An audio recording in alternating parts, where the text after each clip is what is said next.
शिव महापुराण,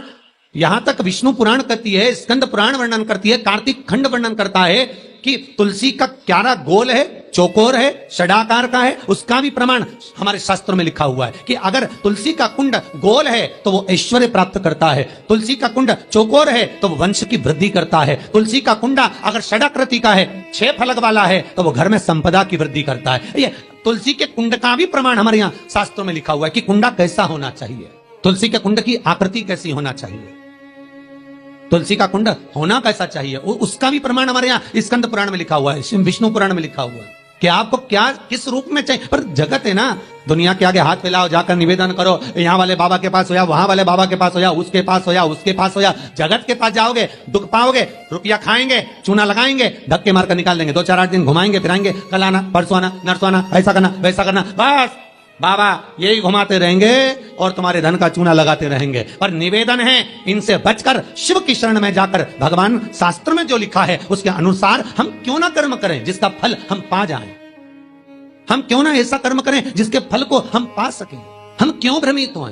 हमारे यहाँ तुलसी के कुंड का भी विधान है, गोल कुंडा है ऐश्वर्य देगा, चौकोर कुंडा है, आप लोग कई बार देखे होंगे किसी किसी के यहाँ चौकोर तुलसी का क्यारा होता है, कुंडा होता है,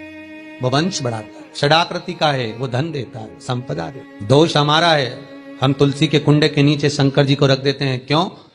कि यहीं तुलसी जी को पानी चढ़ाएंगे, यहीं शंकर जी को चढ़ा देंगे, दोष है। तुलसी के कुंड के नीचे हम सर्पदेव को रख देते हैं, नाग देवता रख देते हैं, पानी चढ़ाएंगे, पात्री रख देते हैं, नहीं, इसका दोष हम सबको, स्वयं अगर गलती करते हैं तो स्वयं को भोग। कैसा कुंड हो, 7 तरह के कुंडों का व्याख्यान तुलसी के रूप में कहा गया है महाराज। पहला गोल, दूसरा चौकोर, तीसरा षडाकृति, चौथा त्रिवेणी, 3 कोने वाला कुंडा। शास्त्र कहता है जिसके मार्ग घर में टुकड़े हो रहे हो, घर विभाजन की ओर हो रहा हो, तो 3 कोण का कुंडा घर में रखकर पूजा करने पर परिवार एक हो जाता है। 5वां, गार्डन में बिना कुंडे का, बिना कुंड का जो तुलसी का पौधा रोपित होता है, बिना कुंड के एक बगीचा जैसा बो दिया जाता है, तुलसी तुलसी उत्पन्न हो जाती है। महाराज वहां पर संपदा तो रहती है पर चिंता बहुत रहती, टेंशन बहुत रहती। क्यों? घर के दरवाजे के बाहर इतनी सारी बगीचे में तुलसा कर दी, कोई निकल कर जा रहा था उसने थूक दिया, कोई निकल कर जा रहा था उसने पानी डाल दिया, कोई श्वान ने, कुत्ते ने, किसी ने, बिल्ली ने गंदगी कर दी, उसका दोष आपको लगेगा। इसलिए कुंड के अंदर तुलसा का, वो धन तो देगा, जो तुमने बगीचे में तुलसा लगाई है, गार्डन तुलसा का करा, वो धन तो देगा, संपदा भी देगा, पर चिंता को बढ़ा देगा।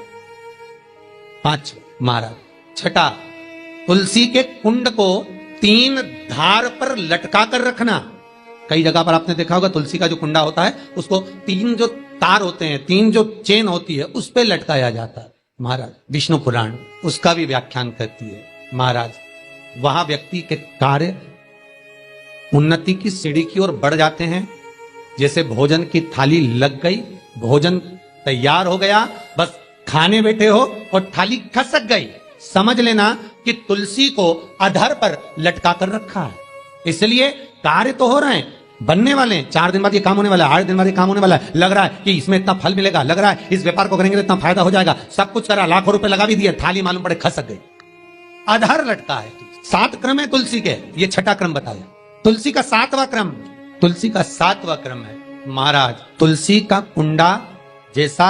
घर के आंगन में है, तुलसी का कुंड जैसे घर के आंगन में विराज रहा है, ऐसा ही छोटा सा कुंड भगवान के लिए रोपित करें। प्रतिदिन भगवान की सेवा करते समय तुलसी का कुंड सम्मुख रखकर उसकी आराधना करना, फिर उस कुंड को वापिस बाहर ले जाकर रखना, फिर दूसरे दिन पूजन के समय पर कुंड को लाकर रखना। हम तो यहां तक कहते हैं विष्णु पुराण गर्ग संहिता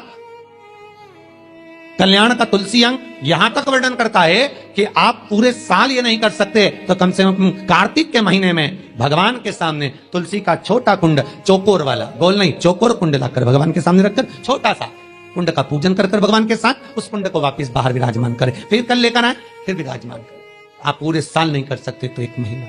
उसका फल 1000 गुना प्राप्त होता है। तो किस चीज के लिए कहा गया कि तुलसी का कुंडा एक बाहर हो एक घर के अंदर मंदिर के सामने पूजन के लिए रखा जाए तो कहते हैं उस घर में वैभव, सत्ता, संपदा, लक्ष्मी, समृद्धि, शांति की कभी कमी नहीं, कभी कमी, प्राप्ति सुख की, आनंद की। 7 तरह के कुंड, 7 तरह के तुलसी के रोग का वर्णन हमारे यहाँ विष्णु पुराण में किया गया। साथ आप किस भाव से कर रहे हैं ये आपके महाराज। स्त्रियों के, नारियों के जितने भी रोग होते हैं, बीमारियां होती हैं, रजोधर्म से जुड़ी हुई जो भी तकलीफें होती हैं, उसका भी व्याख्यान देवी भागवत में स्पष्ट कहा गया। गुलर का फूल अर्थात जो देवी जी को, माता जी को जो घंटी वाला फूल चढ़ता है लाल कलर का, गुलर का फूल, माता के चरणों को छुआकर, तुलसी के पौधे का स्पर्श कराकर जो नारी को रजोधर्म से जुड़ी हुई परेशानियां होती हैं, उसके अंतर्गत वो फूल, तुलसी का पौधा दिखाते हुए खिला दिया जाता है तो 3 दिन में, उसको 2 दिन में आराम लग जाता है। 2 या 3 दिन में हमारा तो शास्त्र कह रहा है आराधना में आप हाथ की माला, कर की माला ना भी रखें तो घट की माला, तुलसी की माला, रुद्राक्ष की माला आपके कंठ में होगी तो 21,600 श्वास जो मनुष्य के शरीर से प्रतिदिन निकल रही है, 21,600 श्वास जो मानव के शरीर से प्रतिदिन निकल रही है, उस श्वास के बल पर आपकी घट की जिह्वा से वो मंत्र जाप हो जाएगा, उसका पुण्य आपके खाते में। तुम्हारे गले में जो तुलसी की माला हो, तुम्हारे गले में जो रुद्राक्ष की माला हो, उसमें मन के 108 होना चाहिए या 108 से भी ज्यादा होना चाहिए। कम मनके की माला मत पहना गले में, बारीक बारीक मनके की कर लो, छोटे से छोटे मनके की कर लो, 100 से भी ज्यादा हो, 108 से भी ज्यादा हो। क्यों? क्योंकि गले में अगर तुलसी की माला होगी, गले में रुद्राक्ष की माला होगी, भले तुम्हारे मुख से नाम ना निकले, भले तुम्हारे हाथ में करमाला ना आए, भले तुम भगवान का नाम जपो ना जपो, भले तुम भगवान को भोग लगाओ ना लगाओ, भले तुम तीर्थ जाओ ना जाओ, और गले में अगर तुलसी की माला या रुद्राक्ष की माला तुम्हारे गले में है तो चिंता मत करना, तुम्हारी श्वास जितनी निकलेगी, 21,600 श्वास जो मनुष्य के शरीर से प्रतिदिन निकल रही है, वो 21,600 श्वास के मनके का फल तुम्हें रोज का प्राप्त हो जाएगा। बस ध्यान रखना, गले में मनका होना जरूरी है, गले में माला होना जरूरी है, भले रुद्राक्ष का एक मनका हो, भले तुलसी का एक मनका हो, पर गले में हो तो उसका फल मिलेगा, घटेगा नहीं। पद्म पुराण गर्ग संहिता में भी आप ढूंढेंगे तो मिल जाएगा, गीता प्रेस गोरखपुर की तुलसी अंक निकालेंगे तो उसमें मिल जाएगा। 2 वृक्ष ऐसे हैं जिनके नजदीक में जो दिया जाता है वो समाप्त नहीं होता, एक आंवले का वृक्ष, दूसरा तुलसी का पौधा, जहां समाप्त नहीं होता। अगर आपको ये वीडियो पसंद आई है तो आप वीडियो को लाइक जरूर कर दें, चैनल को सब्सक्राइब करके जरूर रख लें। पंडित प्रदीप मिश्रा जी अपनी जो कथा में उपाय बताते हैं वही उपाय आप तक पहुंचाए जाते हैं।